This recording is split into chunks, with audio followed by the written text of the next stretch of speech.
Vamos a hacer esta última reflexión y les voy a hablar de la apostasía. Ya hablamos del amor de Dios y ahorita vamos a hablar de la apostasía. Les voy a pedir al Señor su palabra y les voy a leer de la primera carta de los tesalonicenses a los tesalonicenses, del capítulo 5, desde el versículo 1. Y dice así: sobre el tiempo y el momento, hermanos, no necesitáis que os escriba, porque vosotros mismos sabéis muy bien que el día del Señor vendrá como un ladrón en la noche. Así pues, cuando clamen paz y seguridad, entonces de repente se precipitará sobre ellos la ruina, como los dolores de parto de la que está encinta, sin que puedan escapar. Pero vosotros, hermanos, no estáis en tinieblas, de modo que ese día os sorprenda como un ladrón, pues todos vosotros sois hijos de la luz e hijos del día. Nosotros no somos de la noche ni de las tinieblas. Por tanto, no durmamos como los demás, sino estemos en vela y mantengámonos sobrios. Los que duermen de noche duermen, los que se embriagan de noche se embriagan. Pero nosotros que somos del día, mantengámonos sobrios, estemos revestidos con la coraza de la fe y de la caridad, con el yelmo de la esperanza de salvación, porque Dios no nos ha destinado a la ira, sino a alcanzar la salvación por medio de nuestro Señor Jesucristo, que murió por nosotros, que tanto si velamos como si dormimos, vivamos juntos con Él. Por eso, animaos mutuamente y edificados unos a otros, como ya lo hacéis. Palabra de Dios. Pues también saludamos a los oyentes de Radio Virgen María que nos están escuchando en vivo y pues los saludo con mucho cariño. Estamos aquí en este templo y viviendo una experiencia de Dios porque Él nos ha reunido y sabemos que gracias al Espíritu Santo estamos acá. Nosotros como seres humanos no tuviésemos ni la fuerza, ni el entusiasmo, ni el interés para estar acá, si no fuera por el Espíritu de Dios que nos trajo. Y eso tenemos que tenerlo muy claro. Ustedes saben que nosotros tenemos muchas ideas que de repente son más apetecibles para esta naturaleza rebelde nuestra que quiere la comodidad, el placer, el descanso y quién sabe cuántas otras cosas, porque vivimos en un mundo que está centrado en el entretenimiento. Ustedes saben que en el mundo todo está diseñado para entretenernos y en medio de ese entretenernos nos sujetamos a este consumismo y eso es parte del espíritu de esta cultura y muy pocos manejan esta cultura con coherencia, la mayoría son manejados por ella y por eso estar aquí hoy compartiendo este momento de reflexiones espirituales para nosotros que vivimos en una cultura que es una cultura aún peor que la egipcia donde vivían los hebreos en los tiempos de Moisés, peor todavía, porque el mundo de hoy le hace todavía más culto a las cosas materiales que lo que hacían los egipcios. Y esto no es una exageración. Ustedes se dan cuenta que los héroes de hoy, ¿quiénes son? Los héroes de hoy no son los santos. Los héroes de hoy no son los mártires. Los héroes de hoy no es la gloria de Dios en Jesucristo. Eso no es el heroísmo de hoy. El heroísmo de hoy son los deportistas, los actores, los músicos, los millonarios, las modelos, los políticos, la gente mala. Es decir, esos son los héroes de este mundo. Y por eso, cuando nosotros entendemos al nivel de idolatría en que hemos caído, también reconocemos que para estar en este templo de Dios hoy, escuchando estas reflexiones, es por obra del Espíritu Santo, porque el Espíritu que nos mueve en este mundo jamás hubiera permitido que lleguemos acá, porque tiene muchas mejores propuestas para nosotros. Es más, ustedes saben que en la cultura en que vivimos, un católico común y corriente puede pasar 3-4 horas viendo televisión sin parar, casi sin parpadear.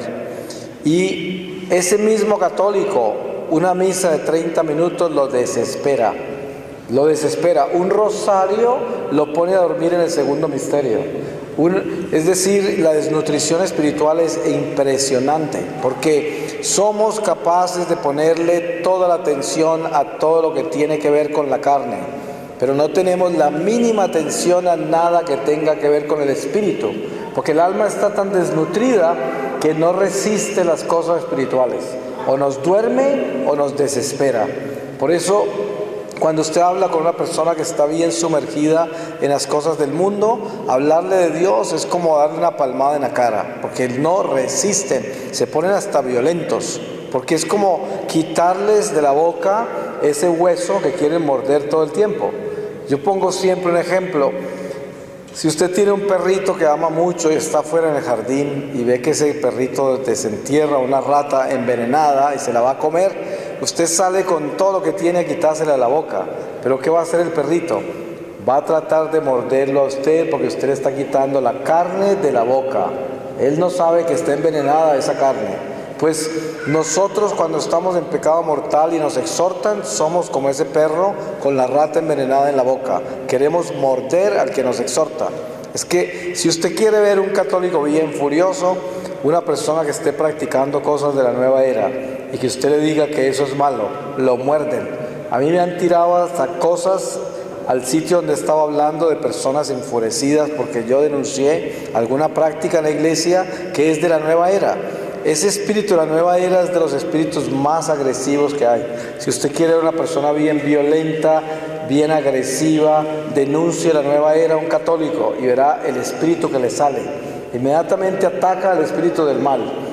Entonces, cuando nosotros nos concentramos ahora en la realidad que Dios nos está llamando a vivir, que es obediencia a lo que Dios nos ha revelado, sin negociarla. Ustedes saben que vivimos hoy en un mundo que es políticamente correcto, y dentro de la iglesia, desafortunadamente, también tenemos elementos en la iglesia, tanto en el clero como en los laicos, que han negociado la fe, que han negociado el evangelio, que han negociado los mandamientos, los sacramentos, y que se atreven a predicar cosas absurdas desde el púlpito y la gente a obedecer cosas absolutamente absurdas. Porque yo le digo a la gente, si usted es un católico de verdad, usted se sabe el catecismo, usted conoce los mandamientos, usted sabe qué es lo que Dios le pide, y cuando usted se va a confesar, sabe lo que está confesando y sabe que es pecado, y cuando usted viene a misa, sabe lo que está recibiendo porque conoce la liturgia.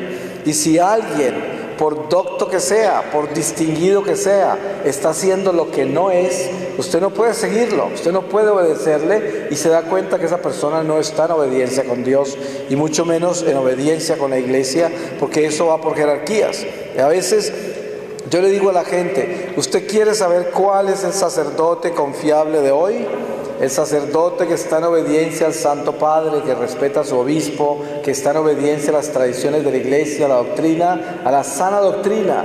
El que no esté en eso, téngale mucho cuidado, que seguramente es un hereje o anda en terribles pecados, y por eso es que nos hemos dejado ganar con tanto escándalo que hay en la iglesia hoy de homosexuales, pedófilos, herejes, y nosotros callados. Pero acuérdense de esto, nosotros somos 1.2 billones de católicos y el cuerpo laical es inmenso, y nosotros no podemos estar en pecados de omisión. Cuando ustedes vean cosas raras, comportamientos raros en el clero, en la vida religiosa, en laicos comprometidos que están sirviendo en el altar, ustedes tienen que denunciar eso, llegar a las autoridades de la iglesia y buscar todas las formas de denunciarlo, porque ¿quién va a proteger la iglesia? Nosotros tenemos que protegerla. No podemos dejar pasar estas cosas así nomás. Yo he ido a iglesias donde hay cosas tan espantosas que he encontrado ministros de la Eucaristía que viven en unión libre, amancebados, y están sirviendo la Eucaristía. He visto catequistas, gente en catequesis enseñando el catecismo, que viven amancebados. ¿Y por qué? Que porque un padrecito les dijo que se podía, que el otro les dijo, o sea, algo tan espantoso, que si eso es lo que vamos a hacer, más bien que cerremos la iglesia. Tenemos más oportunidades de salvarnos sin estar en la iglesia que estar en la iglesia en esa forma, porque yo no creo que haya un lugar más peligroso para venir a cometer abominaciones de ese estilo, para poderse condenar un alma, que llegar a la iglesia de Dios. Ustedes se imaginan el templo del Señor, cuando Moisés se encontró con Dios, que le hablaba de la zarza ardiente. ¿Qué fue lo primero que le dijo? Quítate tus sandalias, que estás parado en tierra santa. Así le dijo. ¿Y qué quiere decir eso? ¿Dónde estamos nosotros en este momento? Estamos en el templo de Dios, y este sagrario tiene el mismo Dios que le habló a Moisés. El mismo. ¿Y qué nos está diciendo ese Dios a nosotros también? Estás parado en tierra santa. Imagínense que alguien venga a burlarse de Dios en la presencia de Dios y venga aquí en pecado mortal a servir en el altar del Señor. Ustedes no pueden permitir eso. No pueden dejar que el Señor sea burlado, que la iglesia sea pisoteada, porque de ahí es donde vienen las abominaciones, las herejías, viene todo este desorden espiritual en que vivimos. Y es que la disculpa es que el padrecito tal me permitió, que es que le aseguro que si ustedes denuncian eso, el primero que va a estar muy enfurecido con eso es el señor obispo, porque esas cosas no se permiten. Y también si lo llevan eso a las altas jerarquías, habrán soluciones para eso. Yo vivo en esas, denunciando toda clase de cosas que suceden, y cambian las cosas, la gente se endereza, porque lo que pasa con el mal es que si nadie lo corrige y nadie lo denuncia, sigue. Cuando ustedes vean un comportamiento homosexual en alguien que está en la jerarquía, alguien que está encargado, un comportamiento raro, inmoral, inmediatamente hay que denunciarlo, porque no es que nos vamos a convertir en los policías perseguidores del clero, de los religiosos o de los laicos que están comprometidos. Eso no es, porque nosotros no somos la Inquisición. Pero estoy hablando de una cosa es ser un inquisidor y otra cosa es ser responsable, ¿cierto? Tenemos que tener un nivel de responsabilidad y de coherencia para nosotros ser los verdaderos católicos que somos llamados a ser, porque lo contrario, más escándalos van a haber en la iglesia. Yo le aseguro que todos los escándalos que tenemos hoy en la iglesia, ¿sabe por qué son? Culpa de la omisión de todo el pueblo de Dios en la iglesia. ¿Cuántas personas? Yo hice unas entrevistas para unos reportes que hicimos en Norteamérica cuando empezaron los escándalos del estado de Massachusetts por Boston, que hasta el señor cardenal le tocó renunciar y entró en quiebra toda la diócesis y tuvieron que vender cantidades de iglesias para poder pagar todas las denuncias por los pederastas que habían en esa área. Y resulta que toda la investigación que hicimos, que tenía 5,000 páginas y duró 2 años la investigación, probamos de que todos los escándalos que hubo, ya todo el mundo sabía que esas personas no eran normales, que esos sacerdotes eran raros, que tenían tendencias homosexuales, que habían cosas en ellos que estaban mal, gente que era visiblemente afeminada, que tenían cosas extrañas. Nadie los denunció, nadie hizo nada. ¿Y qué pasó?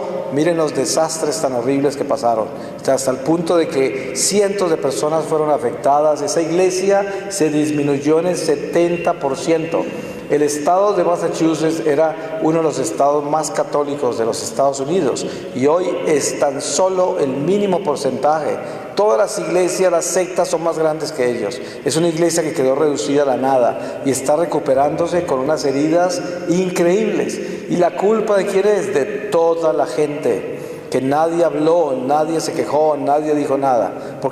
Y esto no podemos hacerlo. Ahora, San Pablo nos dice a nosotros que nosotros nunca seremos tomados por sorpresa y el Señor no llegará a nuestra vida como un ladrón en la mitad de la noche, porque nosotros somos de la luz y a nosotros se nos va a dar las señales perfectas.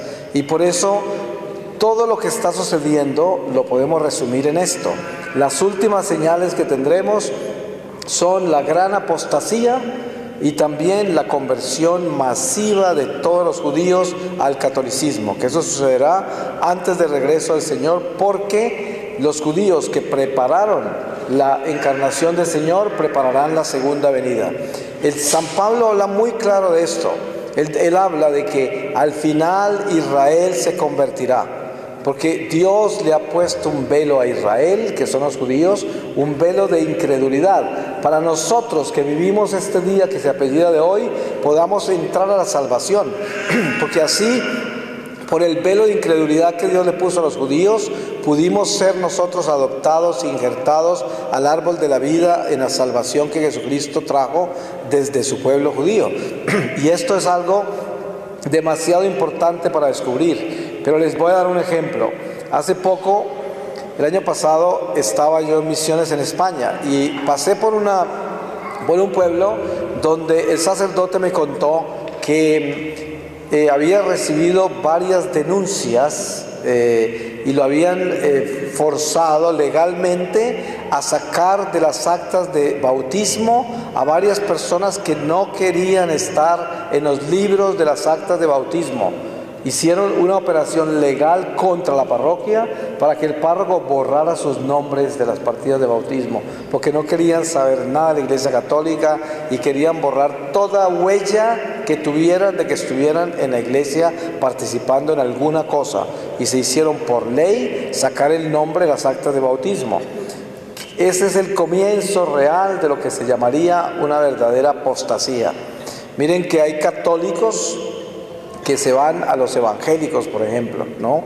Y ellos apostatan contra la Iglesia, llamándola la ramera de Babilonia, llamando al Papa el anticristo y yéndose contra todos los sacramentos, atacando a la Virgen María, llamándola a una mujer que no es virgen y ha tenido más hijos, y quién sabe cuántas otras herejías, atacando el dogma de la existencia del purgatorio y diciendo que no existe, y también que no existe lo que es la intercesión por las almas, porque todos se van es directo para el cielo. Y bueno, quién sabe cuántas otras herejías horribles, pero empieza una apostasía en la cual se va contra la Iglesia, se ataca a la Iglesia y se niega todo lo que la Iglesia es, hasta el punto de que si miramos bien la acción de algunos católicos que se van al protestantismo, a las sectas, podemos ver que de repente en algunos casos hay una posibilidad muy grave de que han entrado en pecados contra el Espíritu Santo.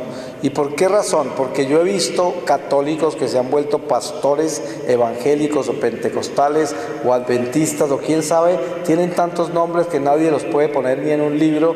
En Estados Unidos hay 35,000 sectas cristianas y cada día crecen más y hay más. Entonces, porque como no tienen cabeza ni orden de nada, ellos se multiplican solos como sea. Simplemente es una comunidad bíblica que llaman y cada uno hace lo que quiere. Pero el caso es que muchos de esos católicos que se volvieron protestantes, se volvieron de sectas cristianas, han llegado a sacar personas de la Iglesia Católica y las vuelven a bautizar. Y les dicen que no han recibido todavía el Espíritu Santo, no han recibido todavía a Dios, no conocen a Jesucristo. ¿Y ustedes qué creen que están diciendo con eso?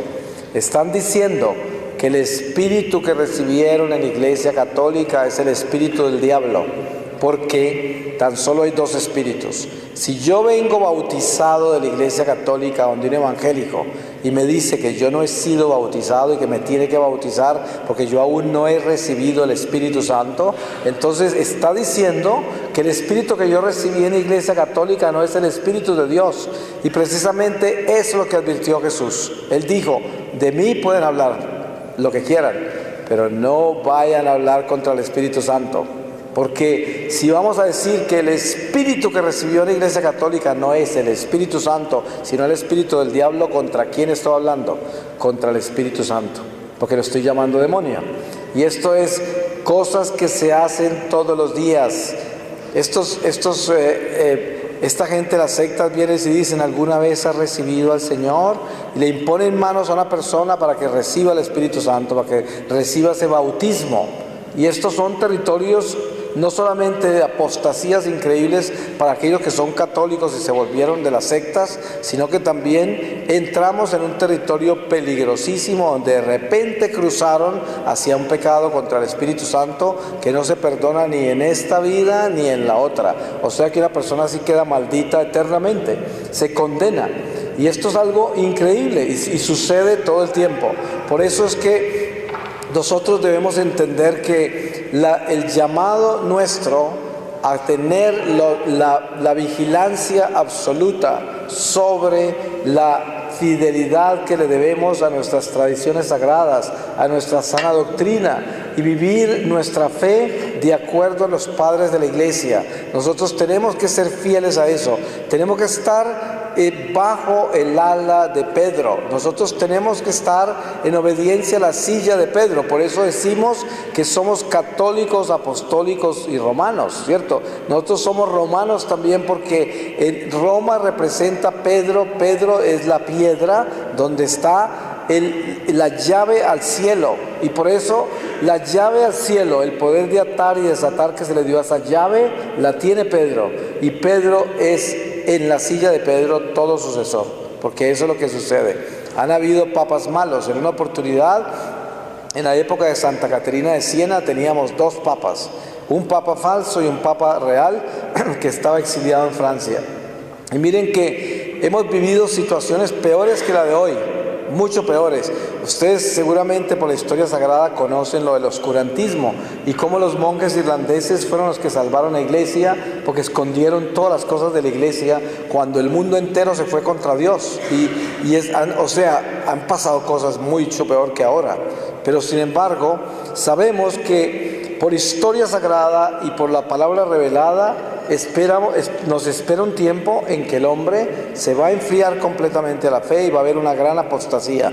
Y hoy encontramos esta persecución tan grande a la iglesia por culpa de nosotros mismos. Ustedes saben que no podríamos decir que la prensa, los medios de comunicación están dedicados únicamente a perseguir la iglesia católica injustamente. Yo no diría eso. Tengan en cuenta que la mayoría de los escándalos que hay en la iglesia, por los cuales la prensa hace semejantes cosas tan horribles, es por culpa de nosotros mismos, culpa de un sacerdote infiel, alguien que hace cosas espantosas en la iglesia y sale en todos los periódicos. ¿Por qué razón? Porque los escándalos de la iglesia venden periódicos. Hace poco estaba yo en Nueva York y una amiga mía judía, periodista en Manhattan, me decía: mira, un rabino en Brooklyn molestó a unos niños pequeños y esa noticia tan grave la publicaron pequeñísima en el New York Times. Y al mismo tiempo, esa misma semana, un sacerdote en el norte del estado de Nueva York había cometido cualquier imprudencia con una mujer y salió en primera página del periódico. ¿Y qué sucedió? No es que el pecado de ese sacerdote era menor que el del rabino, pero estamos hablando de la dimensión en que se publica. ¿Y qué le hace pensar a usted eso? Pues una cosa muy sencilla: esta es la iglesia de Dios. Y por esa razón el diablo la odia tanto. Y por eso cualquier error que cometamos nosotros va a salir así de grande. Nosotros tenemos que tener cuidado con el testimonio que damos. Pero lo más importante para nosotros es cuidarnos de lo que está pasando en la iglesia y ser vigilantes de lo que nos duele. Así como nosotros nos preocupamos tanto por nuestros hijos, por nuestros hermanos, por nuestros padres, nuestros amigos, debemos preocuparnos igual y aún con más celo por la iglesia de Dios. Y acordarnos de que somos tan parte de la iglesia, nosotros los laicos, como el clero, como los religiosos, como todas las personas que pertenecen a la iglesia. Todos nosotros vivimos un sacerdocio por el bautismo. Entonces, sacerdote, profeta y rey es el don bautismal. Y eso no podemos olvidarnos, somos piedras vivas del templo de Dios, absolutamente responsables de todo lo que sucede en la iglesia, porque esta iglesia Dios nos la confió a todos nosotros y por lo tanto debemos tener estos ojos colocados en la salud espiritual de la iglesia, para que nosotros proveamos esa salud por intermedio de nuestro compromiso. Es muy importante que como familias nosotros nos vinculemos a nuestra parroquia y apoyemos a nuestro párroco y lo ayudemos. Muchos párrocos caen en problemas porque están solos, porque viven desamparados, que no tienen apoyo.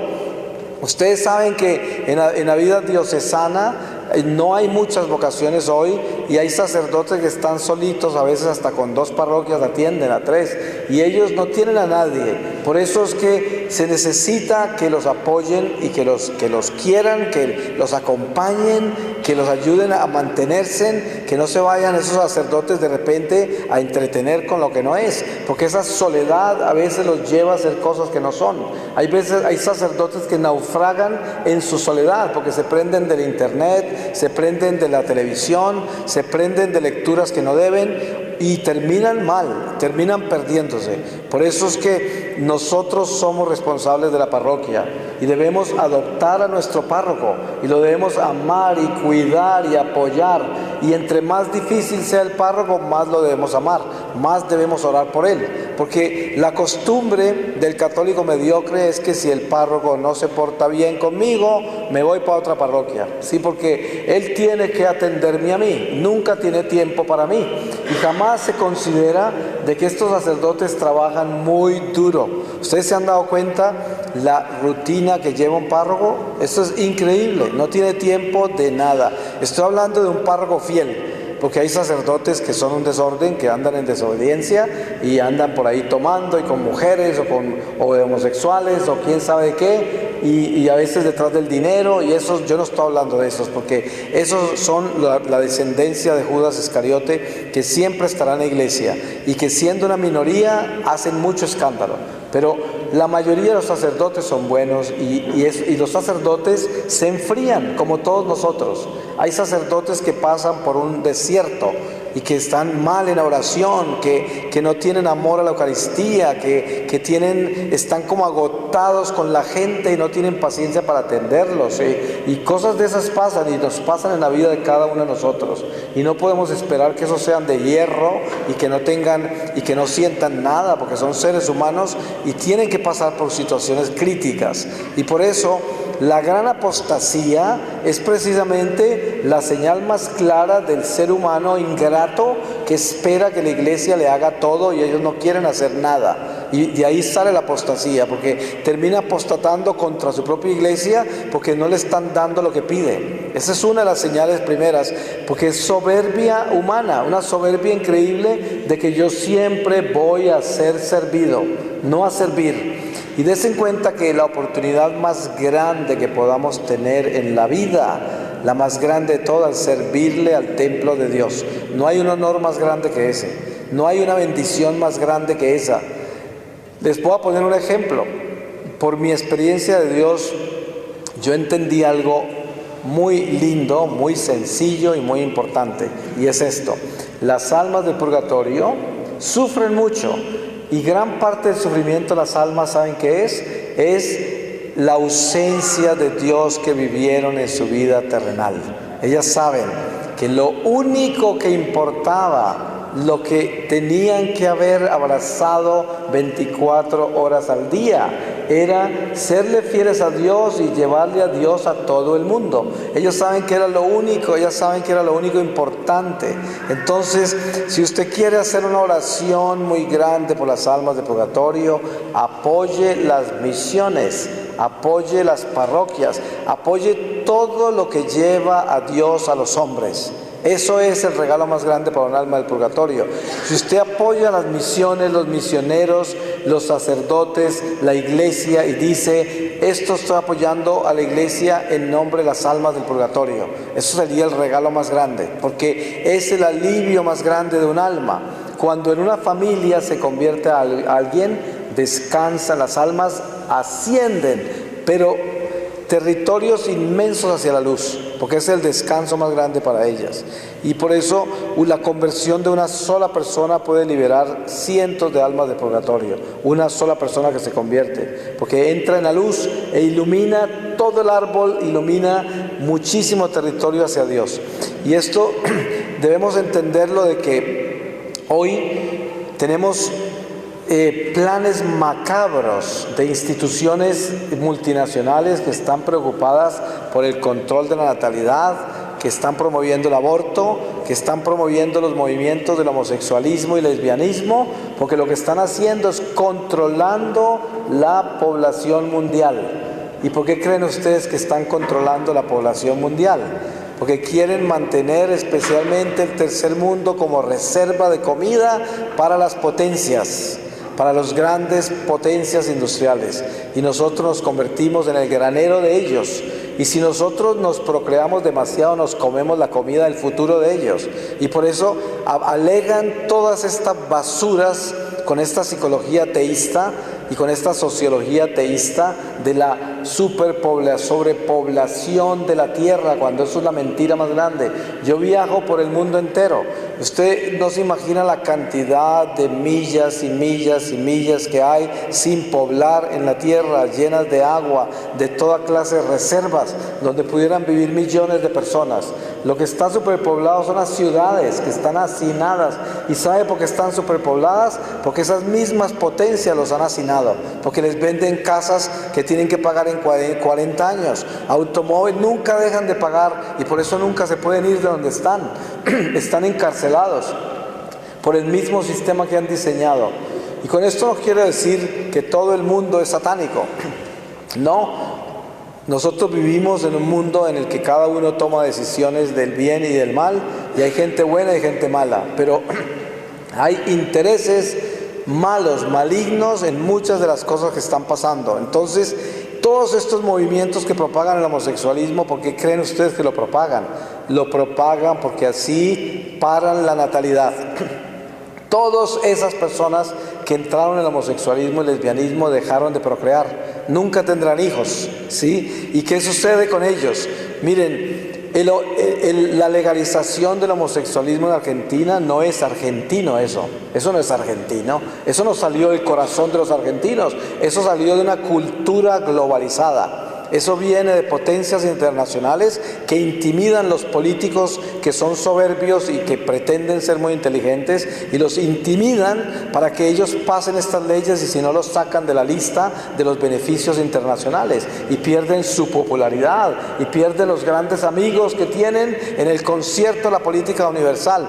¿Por qué? Porque eso no es la cultura de los pueblos. Ningún pueblo nuestro, que es un pueblo católico por excelencia, cristiano, va a aceptar de que eso pertenece a su cultura. Yo no creo que la legalización del matrimonio de gays y de ahora que adopten niños sea algo argentino. Pueden estar seguros que no lo es. Esto es una cultura, es una decadencia. En los años 60 yo abracé el hipismo y estaba en Colombia de adolescente. El hipismo no tenía nada que ver con Colombia. ¿Sabe cuál era la verdadera bandera del hipismo? La guerra de Vietnam. ¿Qué tenía yo que ver con la guerra de Vietnam si ni siquiera era americano? Y estaba protestando contra la guerra de Vietnam y estaba aguerrido y cosas absurdas que no tenían nada que ver conmigo. Y estaba en Colombia con el pelo largo protestando y la barba hasta acá. Me eché enemigo a toda mi familia. Perdí cantidades de cosas por entrar en una moda. Y hoy el homosexualismo es una cultura.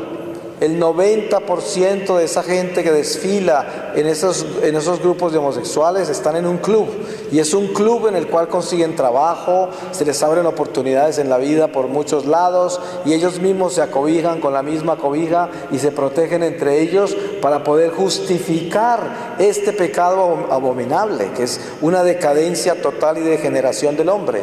Y hoy, yo les hablaba ayer de algo increíble que están tratando de pasar las leyes del bestialismo.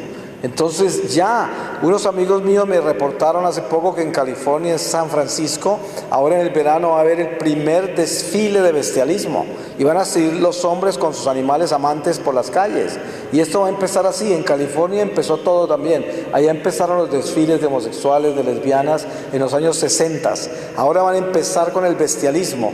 ¿Y qué va a seguir después de eso? Ellos van a exigir que los permitan casarse legalmente con un animal.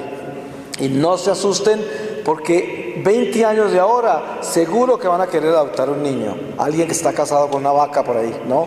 Y esto tenemos que entender lo que es una realidad. Yo posiblemente ya les dije esto la última vez que vine acá, pero estas son cosas que tenemos que denunciarlas permanentemente, porque si a ustedes les toca estar vivos para cuando esas leyes lleguen, no pueden sentarse con las manos cruzadas, no pueden dejarse, tienen que hablar, tienen que salir a votar, tienen que conseguir gente que pare eso. No podemos dejar que se tomen la humanidad en esa forma y nosotros con las manos cruzadas. ¿Ustedes creen cuando nosotros lleguemos ante el tribunal del Señor, Todo está apuntado en el libro de la vida.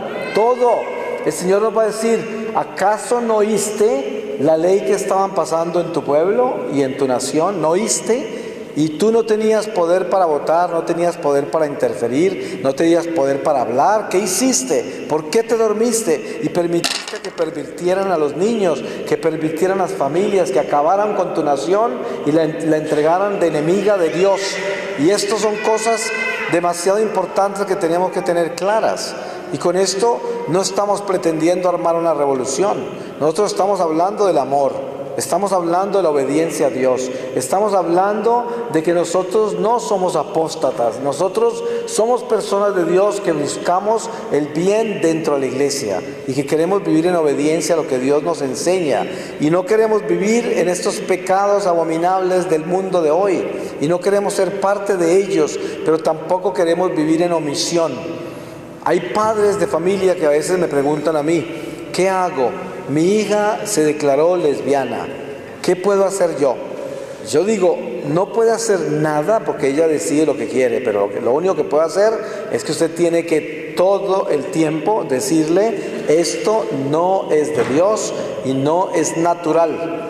Nadie podrá justificar eso. Hay algo tan claro como San Pablo dice, que los sodomitas no entrarán al reino de Dios. Está escrito, o sea, no es algo que nosotros nos imaginamos. ¿Y por qué razón? Muy sencillo. Si el hombre fuera esclavo de sus instintos, de sus inclinaciones, viviríamos en un mundo de bestias. Porque usted se puede imaginar, hay personas que tienen tendencias a robar, que tienen como una cleptomanía y no necesariamente actúan sobre ella, porque tienen la suficiente moral y formación para saber que no pueden robar, pero tienen esa inclinación y toda la vida viven con eso, pero no lo hacen.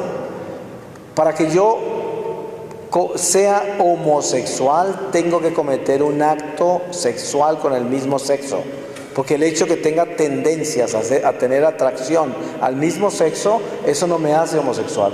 Yo conozco personas con las que he hablado de que me han ayudado a mí en foros sobre el homosexualismo, y un amigo que yo conocí en Boston, estuvimos participando en un foro sobre el homosexualismo y la fe, y me hablaba él, desde niño tuvo una atracción a los hombres, este hombre que ya tiene 60 años. Me dijo, toda la vida ha vivido eso y nunca actuó sobre eso, jamás. Por eso este hombre jamás ha sido un homosexual, pero sí ha tenido las tendencias al homosexualismo toda la vida, pero jamás actuó sobre eso. Y yo estaba enseñando allá algo que el Señor me mostró, y era esto, mostrándole a la gente que la masturbación es un acto homosexual, porque es tener sexo con el mismo sexo. El principio del homosexualismo comienza con la masturbación. Entonces, ¿qué sucede? Que la gente es tan ignorante de estas cosas que justifican unas cosas con la otra, con la psicología moderna. Y les voy a contar, si usted revisa los tratados de psicología del año 50 y usted mira qué están estudiando hoy en psicología en el año 2010, le aseguro que el 90 y pico % de los libros que usaron en el año 50 hoy ni los tocan. Y aquí hay psicólogos que podrían refutar esto o confirmarlo, ¿no es verdad? Tú que has estudiado psicología, es verdad. ¿Por qué? Porque la ciencia humana es algo que nosotros estamos presentando como una teoría y funciona muy bien, pero no podríamos establecerla como una ley moral. Yo no podría establecer que la psicología moderna ateísta hoy justifica el homosexualismo como algo natural y dice que una persona nació homosexual y para realizarse como ser humano tiene que actuar sexualmente sobre esa inclinación, que yo lo llamaría desviación más bien. ¿Por qué razón un hombre va a actuar sobre eso? Va a actuar. Si yo actuara sobre un instinto de violencia, por ejemplo, hay personas que desde pequeñas tienen un temperamento terrible y quisieran ahorcar a la gente por todas las clases, por todo, y no lo hacen, porque hablamos de, por ejemplo, San Francisco de Sales,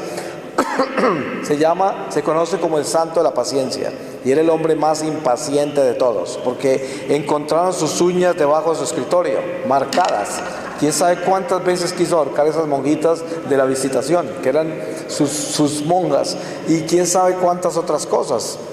Y esto es lo que nos purifica a nosotros. ¿Cuántas tendencias hay en cada uno de nosotros? Mire, hay personas que tienen esas tendencias zoofílicas, tienen atracción hacia animales, atracción, y nunca lo han hecho, porque los aterra. Dice, ¿cómo voy a hacer eso? Pero tengo eso en mí. Y no sé por qué, porque es algo que tengo un problema. A veces viene de antepasados, a veces quién sabe cuántas situaciones. En esto la psicología moderna nos podrá dar cantidades de reportes, y la psicología en general, y hay muchas formas de detectar las raíces, ¿cierto? Científicamente. Pero lo que quiero decir con esto es que uno no tiene que actuar sobre sus tendencias, no tiene por qué. Entonces jamás se podrá justificar el homosexualismo. Por eso yo digo, yo puedo denunciar el homosexualismo porque es el espíritu del mal, pero jamás podré juzgar al homosexual porque es un pecador. Y yo tengo que amarlo a él, porque el pecado del homosexualismo no es nada diferente con el pecado de otra naturaleza. Los pecados todos son graves, y pecado mortal es pecado mortal. Y por eso tan en problemas está un homosexual como una adúltera, es como un ladrón, como un mentiroso, como un envidioso, es como un violento. Están en el mismo problema con Dios. Así que no hay ninguna diferencia. Pero lo que sí tenemos que tener claro es que la ciencia humana hoy se ha convertido en la Biblia de la humanidad. Y hay personas católicas que le dan más poder a la ciencia humana que a Dios. Y por eso negocian la ley de Dios amparados en la ciencia humana, porque piensan que se tiene que actualizar la fe. ¿Se pueden imaginar algo más absurdo cuando Jesús mismo nos ha dicho que sus palabras no pasarán? Todo pasará, menos su palabra, porque sus palabras son eternas. Y por eso lo debemos tener muy claro. Y ustedes no se pueden imaginar la furia que hay en la gente con lo que yo estoy exponiendo, porque esto ataca los principios de masas de gente que está totalmente pervertida y que se unieron. Ustedes saben que la miseria busca compañía. Ustedes se imaginan, es decir, estas uniones y desfiles de gente que sale por la calle diciendo, soy homosexual, soy esto. ¿Ustedes creen que eso es normal? Es como, ¿acaso es como si todos los heterosexuales salieron por la calle diciendo, soy heterosexual, ¿Qué tiene que ver eso con la gente? ¿Por qué razón voy yo a decir eso? ¿Por qué razón voy a desfilar eso? Es como si salieran todas las prostitutas a desfilar, somos prostitutas, queremos nuestros derechos. Eso es todo igual, ¿no? Porque no se trata de eso. Y hemos llegado a perder el norte de Dios en una forma tan increíble que justificamos esas acciones. Y entonces nos han, como dicen en el lenguaje criollo, nos han metido unos goles increíbles. Porque con eso han derrumbado la familia, han acabado con la moral, han tumbado el respeto a Dios completamente, y la gente lo considera natural. Y de ahí que nace la gran apostasía. En Madrid en estos días hay reportes de gays que violentaron las librerías que estaban vendiendo material de Juan Pablo II. Todo porque lo odian porque él denunció las actitudes de ellos y denunció lo que están viviendo, y no lo admitió, no lo aceptó nunca, porque aceptarlo sería aceptar que el evangelio está equivocado. ¿Cómo se va a poder apostatar en esa forma? ¿Cómo va a poder yo llegar a decir que se equivocó San Pablo, que se equivocaron los apóstoles, que Jesús habló únicamente para sus tiempos y que lo que dijo no sirve hoy? Sería horrible, ¿no? Y eso es lo que están pretendiendo que nosotros hagamos. Yo no puedo irme contra el evangelio, y pueden haber pasado las leyes que sean, y pueden decir que no puedo hablar de eso, pero hasta que, si no hablo yo, hasta las piedras hablarán, porque eso es la verdad, no la puede tapar nadie, y nunca podemos dejar de decir la verdad. Ustedes se imaginan que le digan, mire, puede leer la Biblia y predicarla, pero no hable de la parte donde San Pablo condena a los sodomitas, porque eso es ilegal. ¿Usted dejaría de leer la Biblia entonces en público? Pues no. Si nos tocó entrar en el martirio, nos tocó, porque la verdad la tenemos que decir y tenemos que morir por ella, porque si algunos se van a comprar esa mentira, pues hay de ellos, porque yo prefiero que me condenen los seres humanos y no tener que enfrentarme yo al tribunal del Señor cuando no testifiqué por Él. Porque eso es lo que Él dice: si no testificas ante los hombres en mi favor, yo no testificaré en presencia de los ángeles ante mi Padre por ti. Y esto es algo que lo debemos tener muy claro. Por eso la gran apostasía de la que estamos hablando es la gran hipocresía, porque es el hombre desobediente que no va a ser capaz de llevar a cabo todo esto, ¿cierto? Que no va a ser capaz de vivir en obediencia a Dios y que no va a ser capaz de defender la iglesia. Y esto tenemos que tenerlo claro. Nosotros tenemos que defender nuestra fe. ¿Quién va a proteger a las generaciones futuras? ¿Qué mundo les vamos a dejar si nadie defendió la verdad? Si nosotros nos vamos a quedar callados por miedo a que quién sabe qué nos pase, y entonces no va a haber fe, y la iglesia que les vamos a dejar, una iglesia desnutrida de mentirosos, de gente hipócrita que no es capaz de predicar el evangelio como está escrito, y vamos a empezar a tener Biblias como las de los testigos de Jehová, Biblias cambiadas, adaptadas de acuerdo a lo que alguien quiera predicar. Y esto precisamente es lo que debemos evitar. Por eso la gran apostasía tiene que ver con ir contra la verdad revelada, con ir contra las tradiciones sagradas, con ir contra la obediencia a la iglesia que Jesucristo fundó, y negarla y considerarla equivocada, y ir contra los dogmas de la iglesia. Esa es la gran apostasía, y nosotros vemos mucho de eso hoy. Ustedes saben que la gente que se llevan a sectas, ¿qué es lo primero que notan ustedes en el espíritu que anda en ellos? ¿Qué es lo que notan? Un odio contra la Iglesia Católica increíble. Es que les dan hasta náuseas hablar de la Iglesia Católica. ¿No les parece muy curioso eso? Le cogen odio. Por eso generalmente uno encuentra situaciones absurdas en la gente que se acomoda al pecado y trata de convencerlo a uno de que está más contento ahora cuando está en pecado que cuando estaba en gracia, porque cuando estaba en gracia vivía miserable. Y ya saben a qué me refiero. Hay personas que se van a las sectas y aparecen más santos, más convertidos y con más experiencia de Dios allá para poder justificar que la Iglesia Católica está equivocada. Esta es la única razón. Y por eso nosotros tenemos que tener una coherencia increíble en la forma que vivimos nuestra fe. El pueblo argentino ha sido un pueblo católico, un pueblo obediente a Dios, y es un pueblo que tiene historia sagrada, porque aquí se han vivido batallas en la iglesia, les ha tocado pelear para defenderse y han ganado esas batallas. Y hoy estamos viviendo no solamente en Argentina, sino en todo este continente, viviendo una desgracia muy grande. Nos han ganado muchas batallas, nos han pasado leyes horribles, nos han humillado, se han burlado de Dios, han pisoteado la iglesia, han puesto a los cristianos en ridículo, y todo esto ha sucedido en nuestras barbas, enfrente de nosotros. Y por eso debemos arrodillarnos más, orar más, adorar al Santísimo más, rezar más. La devoción del Santísimo Rosario es muy importante. Acuerden que la Santísima Virgen María para nosotros es una fuerza muy poderosa. Ella es una madre y nos quiere ayudar y nos quiere proteger. Por eso, si ustedes se dedican a rezar el rosario diario y ponerlo por las intenciones de derrotar estas leyes malignas, vamos a triunfar, porque ustedes saben que los triunfos del rosario son incontables a través de la historia sagrada, son inmensos, inmensos, y por eso en el cristianismo el rosario no tiene muchísimos siglos de existencia. Sin embargo, la mariología empieza en la encarnación del Señor, y por eso la Virgen María, como presencia maternal y como la nueva Eva virginal, pues es el encuentro con esta nueva creación de Jesucristo, y debemos celebrarlo, y lo celebramos con el rosario, con ese amor a María a través del rosario, que es un arma fija y poderosa contra el diablo. Pues les voy a compartir algo que yo pienso que la vez pasada lo compartí, pero por si acaso no lo hice, para terminar esta reflexión.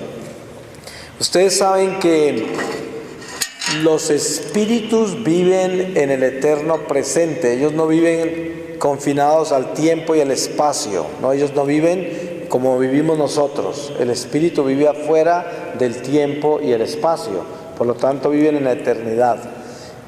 La vida nuestra en este mundo material para los espíritus es un instante en la eternidad.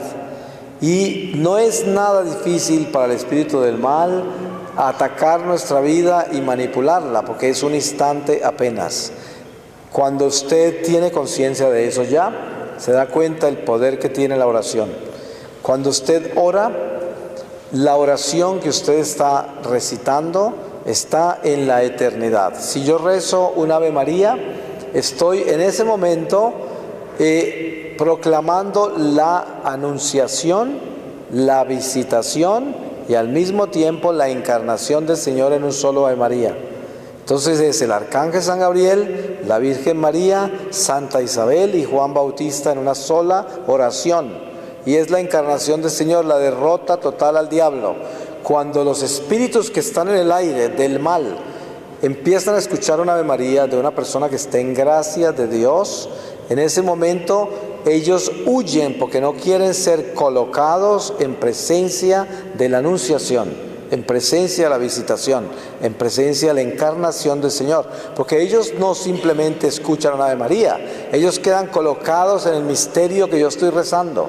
Y si yo proclamo el misterio de la resurrección del Señor en los misterios gloriosos, ellos quedan colocados a los pies de la resurrección del Señor, lo cual no quieren hacer. Ellos no van a querer ser colocados ahí. Por eso la fuerza de la oración es que los espíritus que rondan los aires quedan colocados exactamente donde yo estoy presentando el misterio. Y entonces van a querer estar ahí. ¿Por qué razón dentro del protestantismo no aceptan el crucifijo? Es algo bien curioso, ¿no? Fíjense en que si yo saco un crucifijo y lo pongo aquí así, y yo estoy en gracia de Dios, los espíritus que hay en el aire no van a ver un objeto, sino que van a quedar en los pies de la cruz. ¿Por qué? Porque en el eterno presente Jesús está en el Gólgota crucificado. Ahí está, permanentemente. Y entonces los espíritus que están en eternidad, si yo les saco el crucifijo, ahí quedan, a los pies de la cruz del Señor. Y por eso la iglesia utiliza el crucifijo para exorcizar. Entonces si yo vivo en gracia, porque los sacramentales no son un amuleto, los sacramentales son sacramentales cuando yo vivo el sacramento, por eso se llama sacramental. Si yo llevo un crucifijo en mi pecho y estoy en gracia de Dios, los espíritus que rondan los aires no ven ese objeto, ven a Jesús en la cruz. ¿Qué hacen ellos? No pueden mirarme, no pueden atacarme, tienen que huirme, porque yo llevo al Señor vivo conmigo. Si yo llevo una medalla de la Virgen María en mi cuello y la llevo en gracia, los demonios no ven una medalla, sino la Virgen María viva. Por eso son tan poderosos los sacramentales. La promesa de la Virgen María con el escapulario del Carmelo tiene que ver con un poder espiritual que es el cubrir, revestir nuestro cuerpo de las bendiciones del Carmelo, en la cual reviste el alma en la preparación del momento de la muerte. Por eso dice la promesa que el primer sábado después de la muerte se lo lleva al cielo. ¿Y cuál es la condición? Tenemos que vivir en gracia de Dios.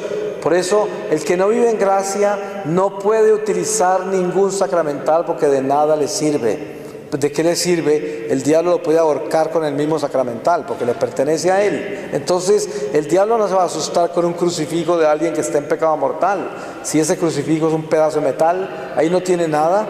Si estuviera en gracia, sí lo ayudaría. Pero hay cosas especiales en los sacramentales, como estas. Una madre tiene potestad espiritual sobre los hijos. Y entonces, si una madre le coloca una medalla a un hijo que está mal, esa bendición de la madre acompaña al hijo en esa medalla, en una forma especial, porque tiene todavía, perdónenme, sobre los hijos esa fuerza espiritual. Los hijos que están todavía bajo las alas de la madre, porque todavía son hijos de hogar, todavía tienen esa protección. Cuando ya se van y toman su propio camino, cambian las jerarquías y ya la madre no tiene el mismo poder sobre los hijos, porque los hijos ya en su libre albedrío deciden su camino y no puede cambiárselo a nadie. Pero los hijos que están bajo las alas de los padres, que están todavía en el hogar, Los padres tienen sobre ellos un poder muy grande, aunque los hijos sean desobedientes, si ellos utilizan esa gracia, ¿no? Y esto es muy importante porque eso es batalla espiritual. Por eso nosotros en la iglesia estamos en el nido de la iglesia como pichones. Y por eso el Espíritu Santo nos alimenta con la Eucaristía para ayudarnos a crecer alas. Y un día la Madre Iglesia nos saca del nido para que volemos hacia Dios. Pero la única manera que volamos es si tenemos esa fidelidad a Dios para que la Eucaristía realmente nos dé la fortaleza de volar hacia el Señor, porque tenemos alas. Y eso es importante tenerlo claro. Entonces, hoy nosotros somos responsables de lo que Dios nos confió. ¿Y qué es lo que Dios nos confió? Esta iglesia. ¿Y por qué? Porque esta iglesia es el hospital de las almas. Dios abrió este oasis en medio de este desierto para que nosotros traigamos los heridos. Y eso es lo que hacemos al caminar por este desierto. Herido que nos encontremos, tenemos que entrarlo al hospital. Ese es un don de la caridad y tenemos que hacer eso. Somos pescadores de hombres. Tenemos que ir a buscar almas para el Señor. Y las almas para el Señor se buscan tan solo con la fidelidad. Es de la única manera, porque si no, no tenemos fuerza para quitárselas al diablo. Que si yo tengo fidelidad a Dios, yo tengo poder sobre las tinieblas. Y le puedo quitar un alma al demonio de las cadenas. Se lo puedo desencadenar, porque yo tengo la autoridad espiritual para hacerlo. Pero para eso tengo que tener convicción. Y por eso la gran apostasía que estamos comenzando a vivir tiene que ver con este enamoramiento del mundo temporal, la seducción del mundo material, este consumismo, materialismo, relativismo, todos estos ismos que son el abismo. Y allí debemos tener conciencia de que Dios nos llama a ser valientes. ¿Y quién es el valiente? El que ama, el que perdona, el que tiene paciencia. ¿Ese es el valiente? El que no ama, ni perdona, ni tiene paciencia es un cobarde, porque no es capaz de amar. Y el mundo está lleno de cobardes. Es más común encontrar gente que no ama. Pero la gente que ama es un tesoro del Señor, la gente que perdona, la gente que tiene paciencia y compasión. Son joyas que alumbran en medio de esta oscuridad. Pues le voy a pedir al Señor su palabra para terminar esta reflexión. Y la termino con